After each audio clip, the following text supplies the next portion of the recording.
Wow. He came in here and Oh, well, I know. Paybacks are a bitch. and so am I. Makeup with Stephanie, the exclusive on YouTube today, which we are. As he's calling me names over here. This stuff, it drives me insane.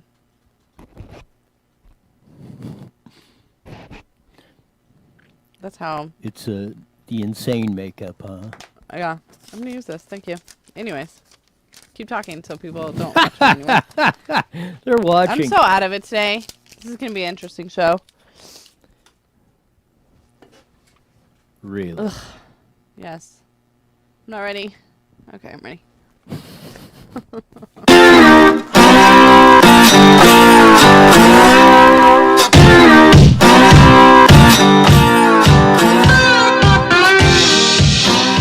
There's that funky music bringing us in on a Fast and Fury Friday. You're on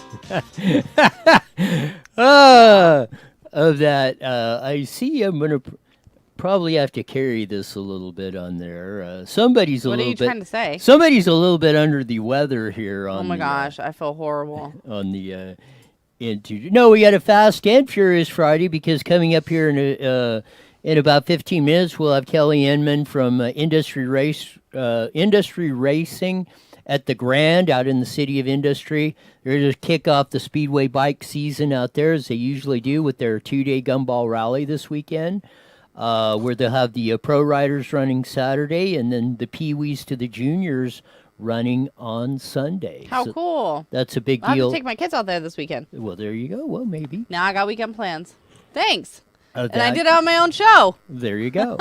On that. And on top of that, we will have at the later on in the show, we will have a interview with the boxing superstar Mikey Garcia from the area. He's got a fight coming up on not this Saturday, but next Saturday, February 29th, versus Jesse Vargas on that.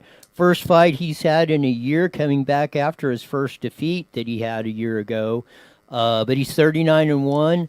Will be an interesting fight because Jesse Vargas comes at you like a bulldozer. So Yeah. be a contrast in styles, I should say, because Vargas is a big puncher. He's just like a big thrower, and Mikey's a very good tactician boxer. So sometimes those make the best fights because you get those contrasting styles. Really can make usually in most cases, those are some of your best fights on the docket. But we'll be talking about that later on. Lots of stuff in the news on that. First thing I want to address coming up on that is there were two arrests made in the Hemet triple murder that I think was the second one that came up on Wednesday after the Monday one we covered a lot yesterday on the show. So we've got pictures of that, I think, on Newswire for that. You should do a quick recap for those that might yes, not know of what that. you're That's what talking I'm about. waiting for the pictures to come up on that. Suspects arrested in the Hemet triple murder. This on IE Newswire. Hemet, 3 women, including a 19-year-old, were found dead Wednesday night in a gruesome slaying in Riverside County home. 2 suspects arrested. Jordan Destiny Guzman, 20, and her boyfriend Anthony Damon McLeod, 18. Guzman rented a room in the home, and a rental dispute was allegedly the root of the motive of the killings. The couple was arrested in Vegas after allegedly stealing one of the victim's cars and driving to the Nevada, city officials said. Wendy Lopez Ariza, 46, Genesis Lopez Ariza, 21, and Trinity Clyde, 19, were identified as the victims yesterday on Thursday. So looks like the case is being, is on its way to being solved. At least 2 suspects were arrested. I believe, if I'm correct, they are not looking for any other suspects. But to have a dispute, if that's what the case was, to have a dispute over, rent of a house or something, I guess the 4 of them were all renting that house on a Rabbit Trail Way in Hemet. To have a dispute on that, to to wind up killing somebody over that is Exactly. yeah. I mean, how senseless can you be over something like It's horrible. that? But glad the authorities tracked them down in Vegas. We got an arrest in that case. Let's hope the criminal justice system works its way through there, and we find out or get to the bottom of that and get the perpetrators. If these two suspects are ultimately convicted of that, I hope they spend a lot of time in jail, which is sometimes unusual in California, which we've covered many times on that, of the costs and all the stuff. And Newsom taking out the death penalty on this stuff. I mean, I'm going to say it. I don't know where you stand on it, but I firmly believe the death penalty is a deterrent in killings, or will give people a positive. And even if it isn't, I still believe in the eye for an eye and a tooth for a tooth. And if you take somebody out, I mean, in my world, I would lower the threshold. It's like murder one with special circumstances to get the death penalty. It has to be really on that. I mean, to me, I would lower the threshold on that, because if you take, I mean, how ultimately, if you don't pay for your life, how do you ultimately, Right. there is no real punishment that I see other than the death penalty that even comes close to being equal. I mean, sitting your butt in prison or something, I mean. And then too, it's like you go to prison, but then you make friends. And then it's like, not that like it's a party, but then you're there socializing and yes, hanging out. Like, and then you get free meals, you get showers, you don't really have to clean a whole lot. Like, yes, it's kind of like a hotel in a way. Exactly, and that's the thing, is that's why it's getting up to $80,000 a year to house a prisoner. By far the most expensive per prisoner per year in the state of California, bar none. And that's why they had to that's why they've been kicking out a lot of criminals after 3 strikes. So we filled up the prisons with all these perpetrators of crimes, and then we had to release them, be under a federal court order. And a lot of people blame 47, 57, Props 47, 57, and 109, which decriminalized a lot of stuff. Well, even if those weren't in there, it's been my contention that they still would have had to release these, because we'd have no place to put them, mainly because we are doing it so expensive. But that's a segue into another one of Gavin Newsom's nutcase ideas that he come up with. Old Gruesome Newsom, our esteemed governor, come up with this little gem. The latest deal now of dealing with the homeless crisis is, you're not going to believe this, doctors should be able to write prescriptions for housing. What? That's his latest. He tweeted this. A prescription? No. He had to have been joking. No, he is dead freaking serious about this. I don't get that.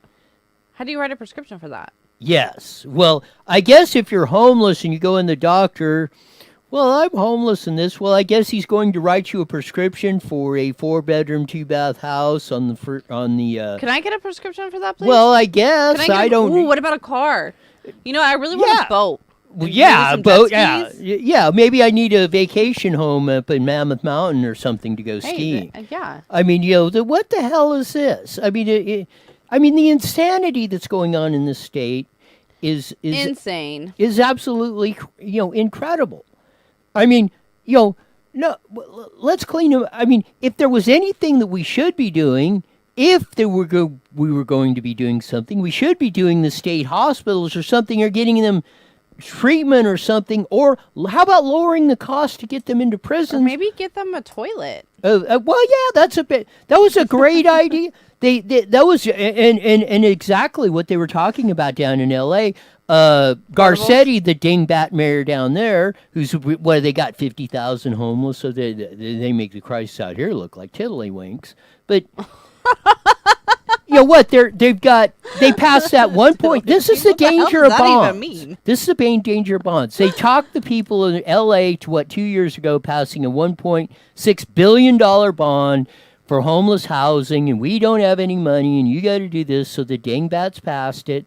$600,000 a copy for a mini, like a 300 square foot cubicle studio apartment. And then just last week, they said exactly that. Well, there's only like 16 toilets or portable toilets they have throughout the city of 10 million people and 50,000 homeless.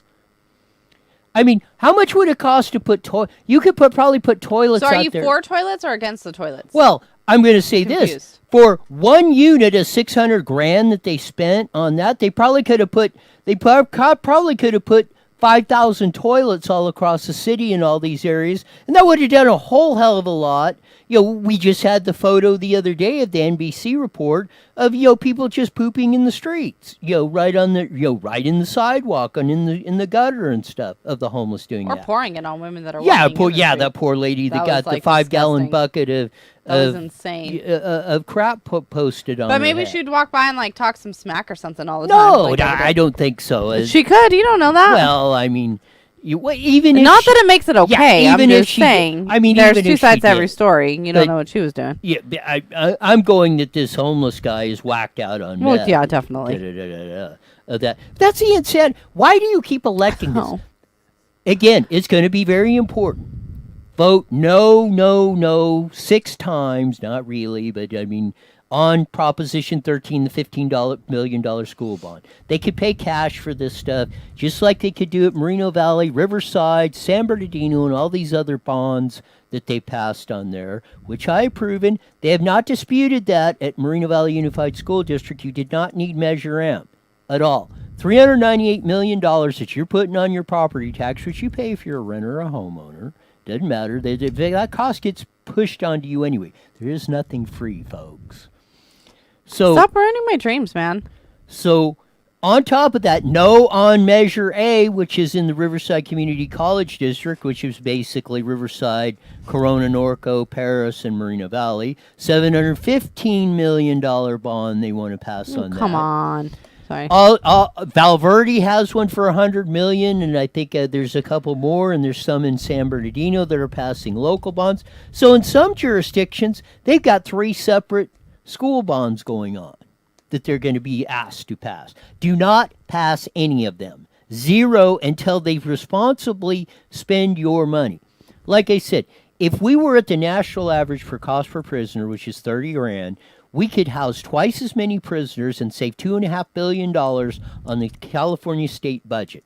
There is no reason in hell or anywhere else that we got this crisis other than they're spending that just like their education. Reason your kids don't have pencils and books in class is because they're squandering the freaking money. They do have pencils and books. Well, I hear reports all the time. They don't have this and that. 600 because sometimes people are dramatic. A class of 30 kids. You look at every kid that's in a class of 30 kids, that's $600,000 a year that's sitting in every classroom. Oh, you know what? I have a state of the district thing I brought you to look at. I'm going to stop talking now. It's that time. So, yes. I wonder what sort of phony statistics are going to have on that little There's no phony statistics. There was on the one for the CAP scores that they had. Whatever, that is true. Now, why is the reason How is there phony scores on there?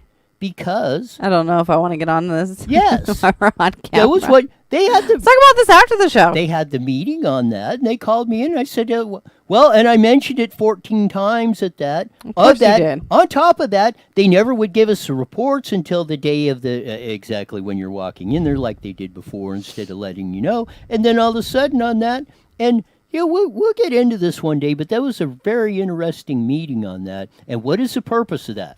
Because that was one of the there's 2 statistics, 1 and 1A, on that CAS report, and that's the English. Is that really what it's called, 1 and 1A? Yes. Well, if you're going to say the top statistics that everybody looks at, and then they go down, that's the math test scores and the English test scores. And they could not be accurate. They were inflating the gains. How were they not accurate? On the English test scores. How do you know? Because they printed it.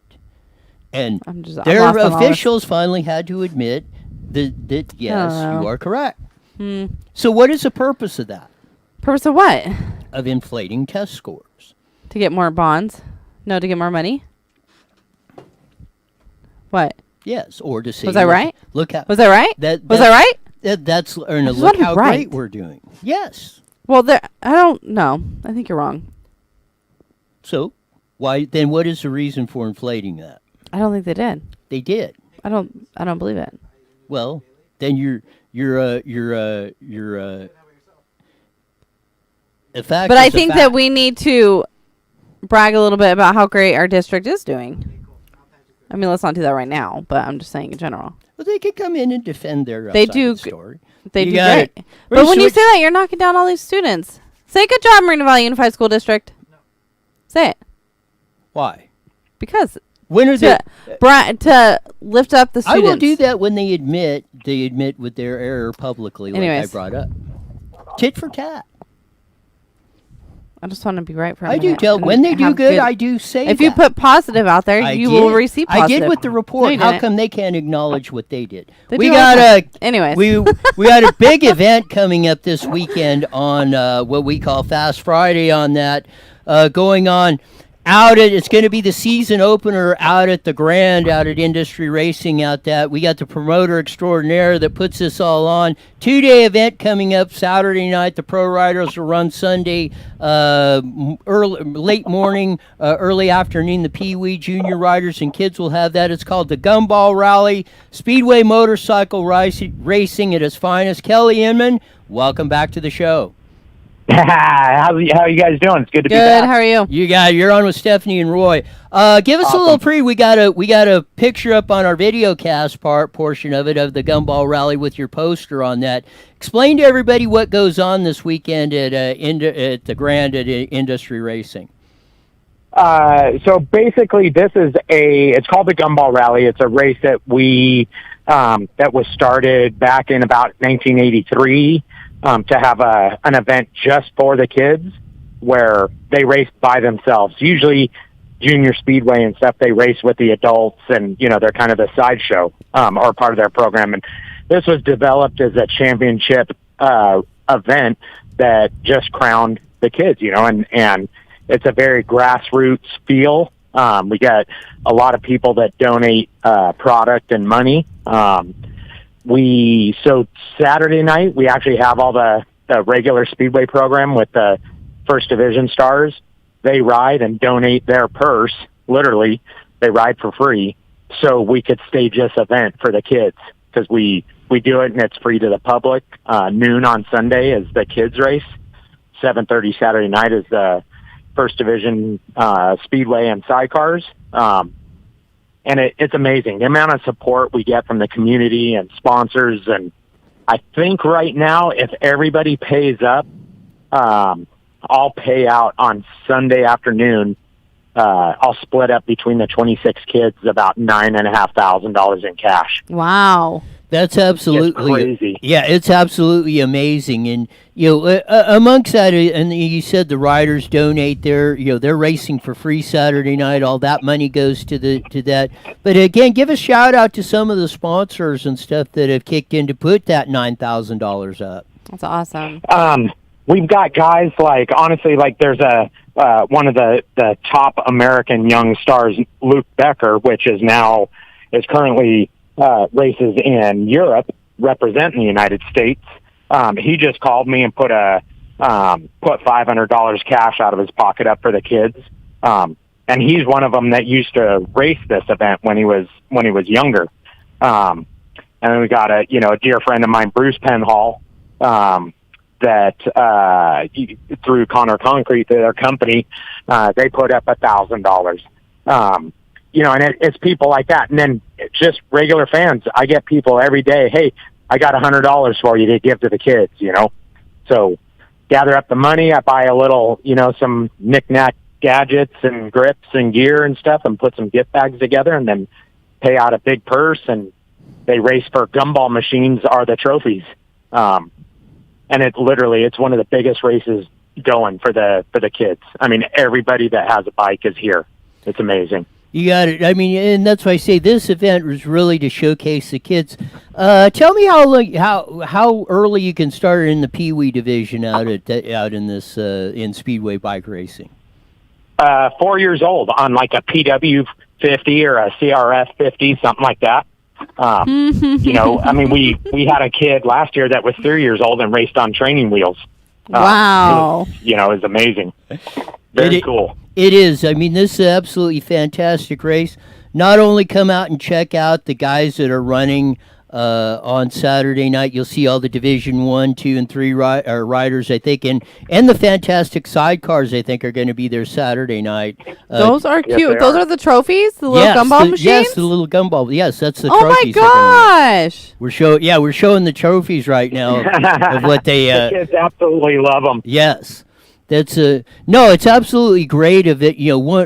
This is probably one of maybe not the most popular, maybe not the one that gets the most attention, but it's probably the most significant speedway bike racing weekend going on all year.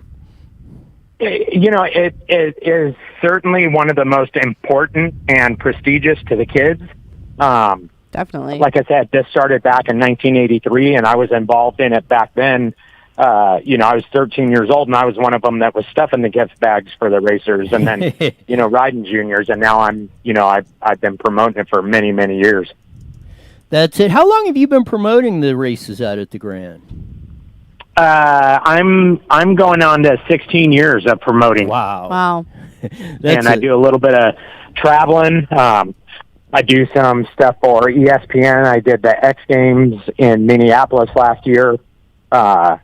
Next Thursday, I leave. I fly out to Nashville, Tennessee, and doing a race, speedway race on next Friday, and flat track on Saturday, and come back. And I have a race going 2 weeks later in Bakersfield, and so busy. And then our regular season kicks off with the big and the biggest payday in the United States for speedway is the Connor Penhall Memorial Cup. It's a 6th annual event. That's May 27th. Yeah, that's when your season goes from what, May to September, I believe. Right. Yeah, the last Wednesday or last Saturday in August, or the first week in September. And I'm looking at a couple of extra dates, and honestly working on another big world invitational race where I flew in the Grand Prix riders. Back in 2012 and 13, I had the top 8 riders in the world here. Yeah, it's absolutely fabulous track and a great venue out there. And like I say, and we got a picture of you sitting there with all the kids lined up behind you at the Grand with the trophy and everything coming up. It's absolutely fabulous picture. Want to thank you for all the stuff you do, especially this weekend, and really spotlighting the kids, because they're that's awesome. That's really cool. Yeah, without the kids, we have no future. It's just like in any racing, we got to create our own talent, and the kids are something. So we give them their day, and believe me, it's not without a tremendous amount of help from these sponsors and people that dig deep into their own pockets. Right. I love that. These kids, it's worth all the work, all the effort, all the heartache, everything. The kids absolutely love it, and they come and have a great time. I got people here right now from Northern California camping out for the day. They'll be here tomorrow in practice and watch the races tomorrow night, and then it's the big event on Sunday, like I said, at noon, and it's free for spectators. Yeah, you can roll out there, and I hope you have a big crowd both Saturday night and Sunday, late morning, early afternoon. What time do you start? I think you start, racing starts at 7 o'clock Saturday. What time does it start on Sunday? Racing actually starts at 7:30 on Saturday night. Okay. Gates open at 6 o'clock, and on Sunday, the first race is at noon, and that'll go for a couple hours and watch 26 amazing kids just ride balls out. And on Saturday, you're still accepting donations if anyone wants to come out and donate? Yeah. Awesome. Yeah. Product, anything, It's, like I said, 110% of it goes straight to the kids. That's amazing. That makes my heart happy. It really does. It is. It's good. It's a feel-good event for everybody. You got it. Thanks for being on, Kelly Inman, promoter extraordinaire out at the Grand Speedway at the Grand out there. Hope you have a very successful event, as you usually do out there, because this is probably one of the best causes in racing going on, at least in the SoCal area. So we want to thank you very much for putting this event on.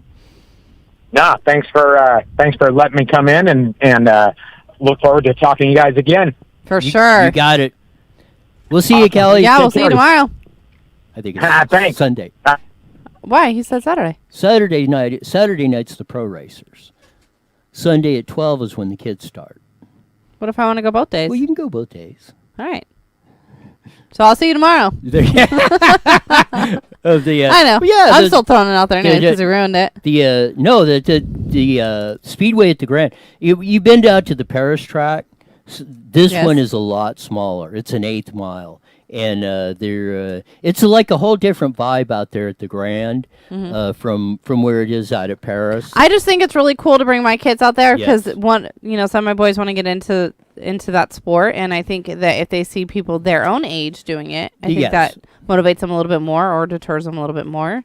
I mean, whichever way it's gonna go. It's gonna go of the whole enchilada. Yeah, it's a great. But that is amazing. He gives all that back to all those children. And that's why I say all the. I want my kids to win a gumball machine now. Well, they got to. Well, now they're gonna have to join. But that's what all the pro riders on Saturday night, like you said, they're racing for nothing. All the money that would have been paid out to the pro riders goes to the kids on Sunday.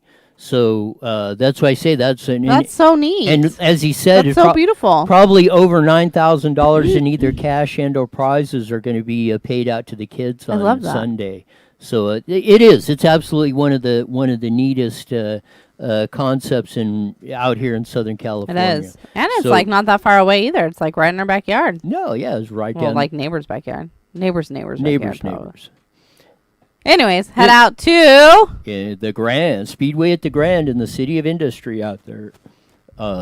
Take in both days, Saturday night and Sunday afternoon for the kids on that because it's absolutely fabulous show out there on that. And it is like he said when and their regular season starts, and when it has the Connor Penhall Memorial Race, it starts on May 31st.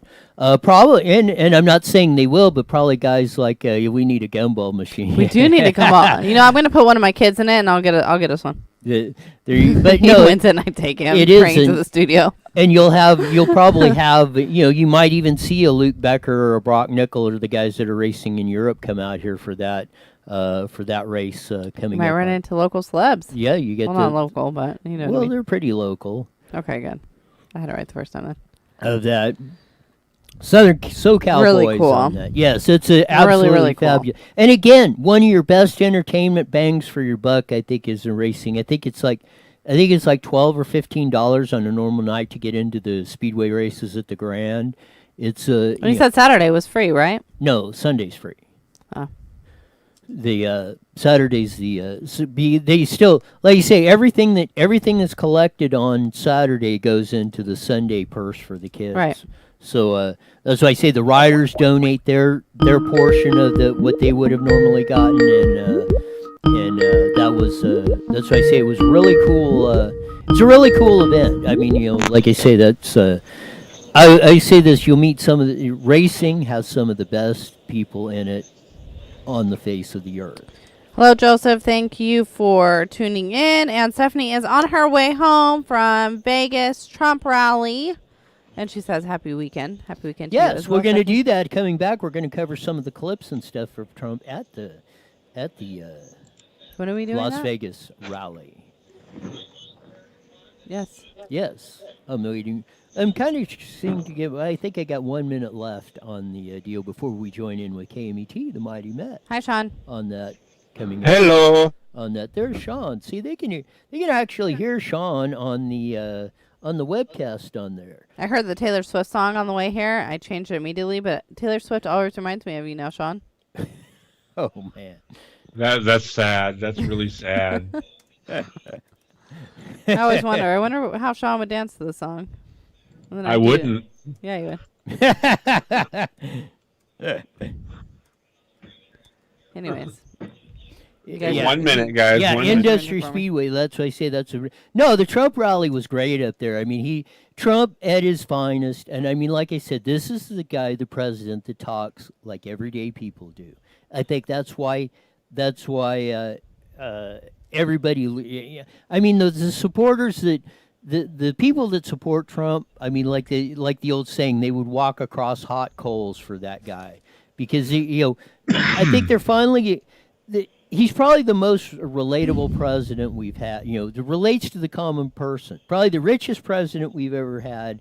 But he relates to the common person, I think, much more 30 than any seconds. president we've ever had on the deal. So we'll get into some of the Trump clips at Vegas and the rally yesterday at Colorado if we have time. And then after that, we'll have the great interview with MIKEY GARACIA, who's got a fight coming up February 29th on the docket for that. So stay tuned for that. We'll be rolling into the Mighty. All right, here we go.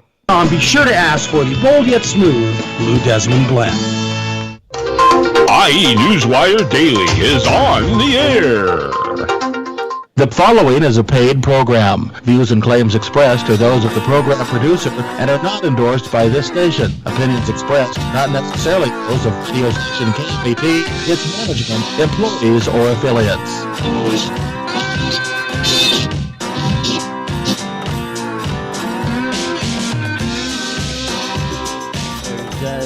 Absolutely mysterious slide guitar music coming in. It's the intro in for IE Newswire Daily on 1490 AM, the Mighty Matt coming in. We have Sean sending our signal out over the airways on the vast AM radio networks. Jesse producing in studio. Stephanie and Roy in here on a fast Friday. Fury Friday on that. Wow.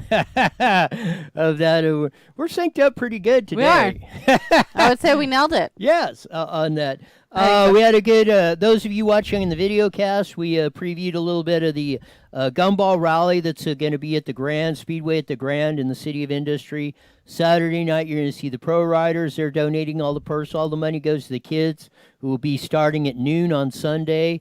And you'll see such a cute, amazing event for the children. Yes, I love that. That so they're gonna. And I seriously want a freaking gumball machine now. They get to be spotlighted on that and all that. And as we had the promoter Kelly Inman on, and as he said, over $9,000 in cash and product will be distributed to the kids on Sunday. That's insane. That'll be an absolute great event. So either day, Definitely. if you can go out Saturday and watch the pro riders, and then Sunday and watch the kids out at Speedway at the Grand. You won't be disappointed in that, and have a fabulous week, a racing weekend out there on that. And remember, everything's going to benefit the kids on that show. So that's absolutely a great deal.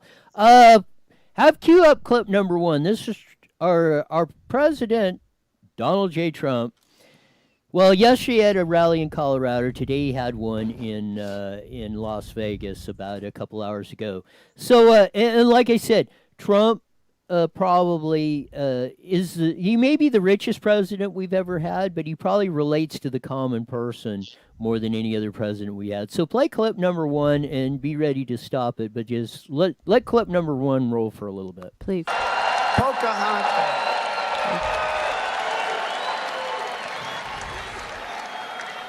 And she's mean, isn't she? Do you see the anger on her face? That nervous energy? She's like jumping up and down. She's a mess. But no, she's mean, right? Right? See, that face is just, she wanted to get him. She said, I got him. I want to see those agreements. You open up those agreements. This poor guy probably signed 100 of them. And each one's a disaster. He said, I don't want to open those agreements. Nobody told me this was going to happen. He said, nobody told me. Get me out of here. You know, after the debate, he went backstage, fired a lot of people. He said, how the hell did you get me into this thing? But anyway, Pocahontas was really mean. But she's going to be easy. I hope it's her. It's not going to be her. She made a little comeback the other night because she took Mini Mike to the cleaners. But it's not going to be her. It can't be Buttigieg. Can't be, I don't think. Okay, stop Alfred there. E. Newman. Back it up a little bit when we start again. First, calling, Pocahontas, referring to Liz Warren, the one senator from wherever Massachusetts is running for president on that. And that, just the way he talks of that. it's just like we talk most or a lot of times, and if we were sitting at the bar or something, or shooting the breeze at at lunch at work or something. That's how people talk. That's why I think it relates. But there's even a more significant that, because what he was referring to was Pocahontas or Liz Warren at the debate on Wednesday in Nevada. Hit Mini Mike or Mike Bloomberg, who's running out there, that because I guess he says, because he's got worth $60 billion, Bloomberg News, all that, had 64 cases or whatever that either sexual harassment has been alleged or something involved with his company, and she was screaming, and the cases had been settled with non-disclosure agreements, which means nobody can talk about that. They probably paid off whatever and da-da-da-da-da. So she's raking him over the coals. So today, the first part, there were only 3 cases that related directly to Mike Bloomberg, where he was accused of maybe inappropriate behavior. And he came out today and said, I'm releasing that on mine. Where other people are involved, you're going to have to talk to them, right? To do that. Second thing that broke today, which is even more incredulous, is Pocahontas is railing about non-disclosure agreements and release that. The the Nevada caucuses are going to be held tomorrow, Saturday. Okay. We had the big debacle at Iowa, about a week or so ago, week and a half ago. So I guess they're using some of the same system to count the votes or whatever.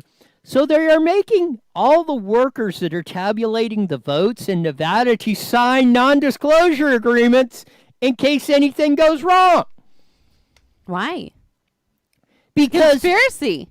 Yes. It's an outrage. Why isn't Liz Warren out there castigating the Nevada Democratic Party who's running these caucuses over making the workers sign non-disclosure agreements on anything that might go wrong or anything out of what's going on in the vote? Can we allow this to happen? Yes. Why? Because we keep electing stupid people like that. California's full of these nutcases. Like, you just heard Gavin Newsom wants to give doctors prescriptions for housing. Yes. What? They're homeless. This is how nutty we can run. This is outrage. Back it up just really a little quick. bit. Scott writes in, Trump is a billionaire next door, a normal guy. Susan from Hope Valley writes in, funny. Yes. Okay, back it up just a little bit and then run that clip again. Please. Please. He said it. Leaders. But it's not going to be her. It can't be Buttigieg. Can't be, I don't think. Alfred E. Newman. There you Ladies go. and Alfred E. gentlemen, Newman. Introducing President Alfred E. Newman. But see, nobody knows because you're all too young. Nobody knows who Alfred E. It's Mad Magazine. They all said, no, howdy doody. See, nobody knows who Alfred E. Newman is. Only the real aficionados, they're the ones and they love it. But that's only 15% of the crowd, right? Am I right? Better than howdy doody and howdy doody. But he's got to learn, he's got to worry about his own city. It's going to hell, so he's got to worry because that city's got a lot of problems.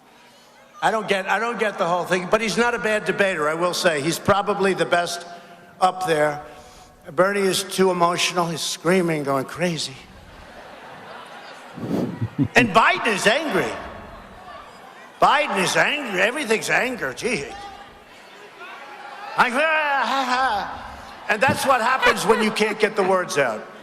No, it does. That's what happens, right? When you can't get the words out, you get angry. You get angry because you can't get the words out. It might happen to me someday. Can you imagine if that happened to me? Man, would I be a bad guy? I'd be the meanest man in history.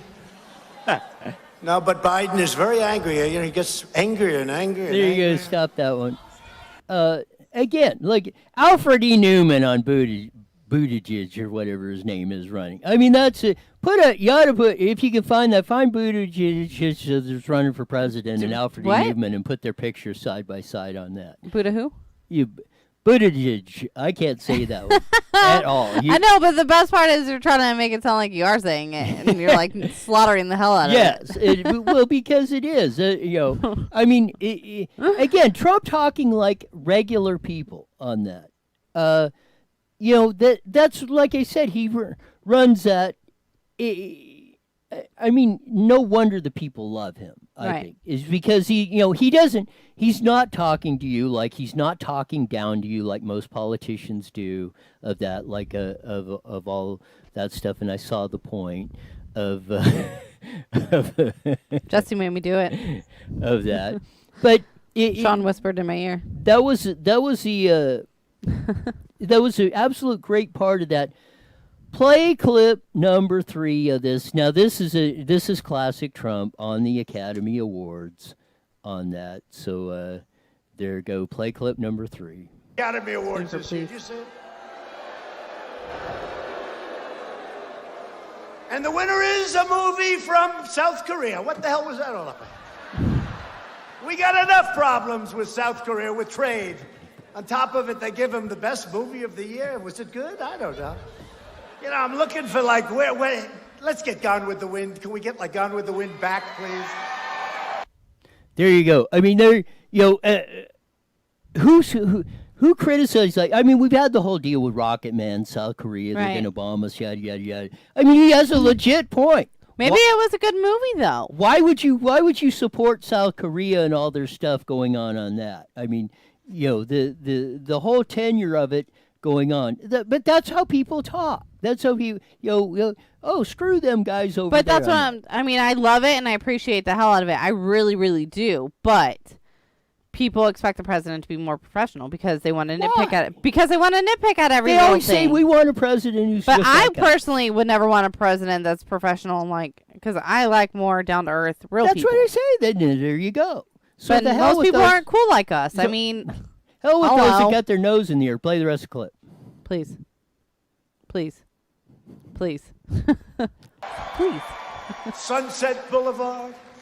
So many great movies. The winner is from South Korea. I thought it was best foreign film, right? Best foreign movie. No, it was did this ever happen before? And then you have Brad Pitt. I was never a big fan of his. He got upset, little wise guy said. Little wise guy. He's a little wise guy. Anyway. There you go. I mean, there he's picking on Brad Pitt, little wise guy. I love the little names he comes up with everybody. Right. They're absolutely classic on that. And it emphasizes the point of what he's trying to make. He's trying to say, and another thing I think he's trying to do is, go with the absurdity of what everybody else. Another classic clip is number 4. Do number 4 of that. This is classic. This is classic Trump. Now Mike didn't do too well. He went way down. It's all right. Mini Mike. How about Klobuchar? Did you see her? She choked. She choked. Not only the choke, he does the choking. Yes, he's choking again. She choked. She couldn't breathe. Alfred E. Newman looked at her. There's the one I want. Yes. Isn't that classic? God. Something slightly derogatory. And she said, "Are you accusing me of being dumb?" Who would make a statement like that? Because that's really what he was doing, but he doesn't want to say that.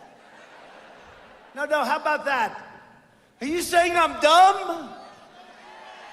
That was the end of her campaign in my book, You don't say that. Even if it's true, you don't say that. Huh? But Trump will. Trump tells it like it is. If he thinks you don't know why people don't have an issue, or if they have an issue with him. I mean, I think he's funny, but he's talking down. It's gonna upset people. Yeah. I think it's hilarious, though. Yes, and you should. We need to get to. But I see where people will get upset. We need to take tone people down. People need to stop being so sensitive. Yes, that's exactly what I was going to say. I mean, I'm sick, so bear with me here, people. But it's just people are too sensitive. You should be sick more often. You're more animated and into this stuff. Whatever, Roy. I know, because I'm trying to pretend like I care today. Most days I just ignore you. Today I can't. I don't know why. My head hurts too much.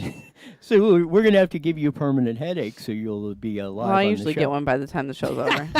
We'll have to start with one then.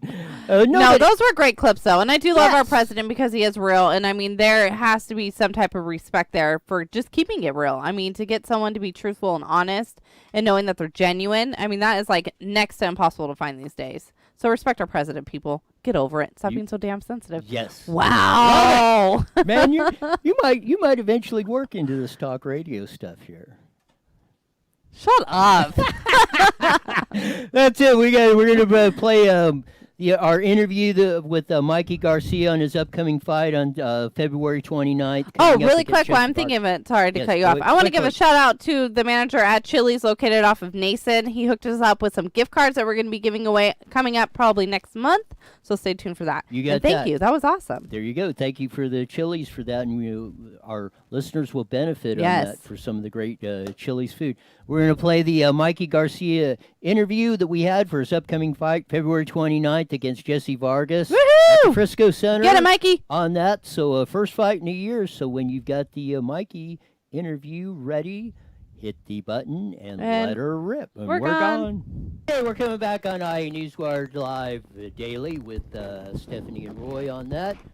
We have a very special guest coming up here on this segment. Yes. It's like my most favorite interview ever. That's one of our famous guys that lives in the area here in Moreno Valley on that. He's got a big fight coming up here at the end of the month on in a leap year on the 1 day in 4 years that February 29th comes around. Mikey Garcia versus Jesse Vargas is going to be at the Ford Center at the Star in Frisco, Texas, which I don't even know where the heck Frisco, Texas is. But it's his first fight in a year that he's had. He's getting ready to prep on that. For that, here coming up, Mikey Garcia, the champ. Welcome back to the show. Hey guys, thank you for having me. I was here, speaking, and yes, like you mentioned, we're getting ready for our big fight in a little less than 2 weeks now. The 29th of February. So I'm excited. You got that Jesse Vargas. He's a pretty aggressive fighter. I mean, he just kind of like, from my experience of watching him, I mean, he just comes at you like a bulldozer like that. Tell me some of the preps you might make for a guy like that.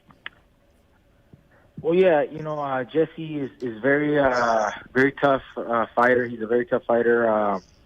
He's naturally bigger and taller, and he's got height and reach advantages over me. I'm competing at a welterweight division, which is 147 pounds, and I started at featherweight at 126. So this is the fifth division that I'm trying to secure a title. And so naturally, big guys like Jesse, they come forward.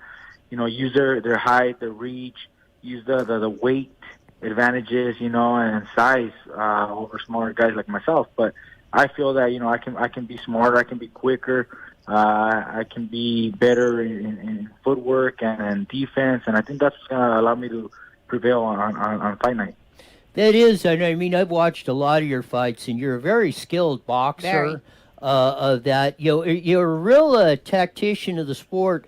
And I kind of get this because your family's been involved, for generations in this. Tell us about a little bit of how you grew up and a little bit of background on how you became such a skilled boxer in the sport. Sure. Well, it started with my father, Eduardo, who, always loved the sport of boxing. And when my oldest brother, Daniel, was in his early teenage years, my dad started, working out with him, taking him to the gym, boxing gyms, and little by little developed a small amateur career. Then at around 18, my brother Daniel turned professional. He had a decent professional career, but he retired with a record, I think, of 22-4, I believe was his record. Not a bad record, but he just wasn't as developed as other fighters. Later, my brother Robert, boxing at an early age, again amateurs, turned pro at 17, and he actually made it to become a world champion back in '98. Wow. He was champion 98 to 2000. He held the IBF junior lightweight title. He retired in 2001, I believe, with a record of 34-3. And then soon after that, he started helping my dad and at that time, I was in my early teen. And I decided to get in the sport. It's in the family, runs in me. So I got in the amateurs, my first amateur fight with team. Had a small amateur career, but then at 18, I decided to turn professional. Now, again, my dad as a trainer, he was, training a lot of fighters. My dad actually was training, and developed Fernando Vargas from Oxnard during all those years, and my brother Robert and a few other fighters. When I got in it, my brother started to train, helping my dad. And as the years went on, when my dad started getting a little older and then my brother started taking more responsibilities in the gym, now, it's a family affair. It's my dad, my brother, and now even my nephew, my oldest brother, oldest son. He's also in the corner and in the gym and training. So it's really just family. I've been doing this for 14 years as a professional now. I turned pro at 18, and I just turned 32. And so that's a quick, rundown background on us. It's a family thing, and we really enjoy it because it's a lot of time with the family, a lot of time with my brother, my nephew, my dad. So that's what makes it special. And we've been doing very well. And boxing has done very well for us. I think we are recognized as one of the best, families in boxing. That's awesome. It is. That really is. It is. It's one of the things. I want to point that out because, like I say, it's that camaraderie or stuff, and that's an intrinsic value, and that's probably what's led to your 39-1 record on that. But something is very ironic about this whole deal is your fight last year that you had was on the same. It's going to be on the same Saturday night that they're going to be running the Xfinity race at the Auto Club Speedway, and this one, your next fight is going to be on the exact same day on that. And You're getting in the way of his races. Yes, no, it wasn't because it was Stephanie's first time at NASCAR on that, and then we went to saw the fight. We did your fight afterwards on that. So we're gonna repeat this whole process. Yeah, it's like the movie Groundhog Day. It makes a long day, but it's worth it. Yeah, we're repeating the same thing a year later. Very busy day. Yeah, of that. So very busy day, busy weekend. Yeah. Yeah, it is, and I know you have I know you do have a love for cars too, like I do too. Yes. On that, so that's why I say it's great to mix these in, because it's the same thing, and I wanted to point that out because I was raised in a racing family and did that, and like the same steps you're talking about, and I think it gives you an advantage in doing whatever sport or business or anything you're like that because you learn that stuff from the inside out. And like I said, I think that's why you're such a skilled boxer and tactician because you had that experience. You know the sport inside and out. Yes, it really does that. My dad has been around the sport of boxing for so many years along with my brother, and, they've dealt with, the ins and outs and, the politics, the business.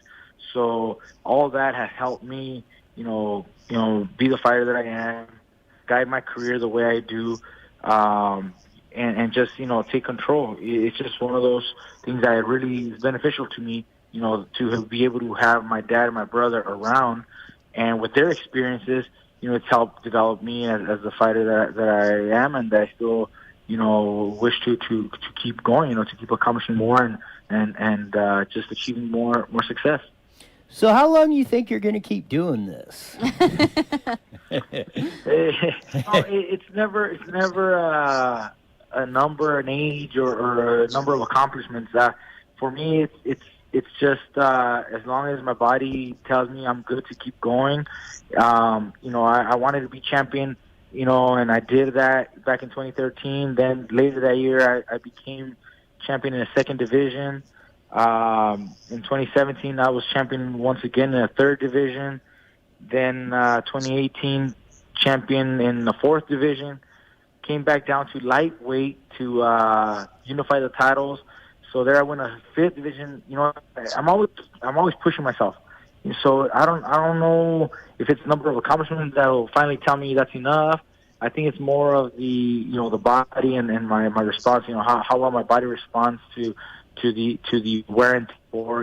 It's tough with training and sometimes you get hurt and there's fights where you take more punishment than others. So when my body tells me it's time to retire and hang them up, then that's when I'll retire. That's a great answer.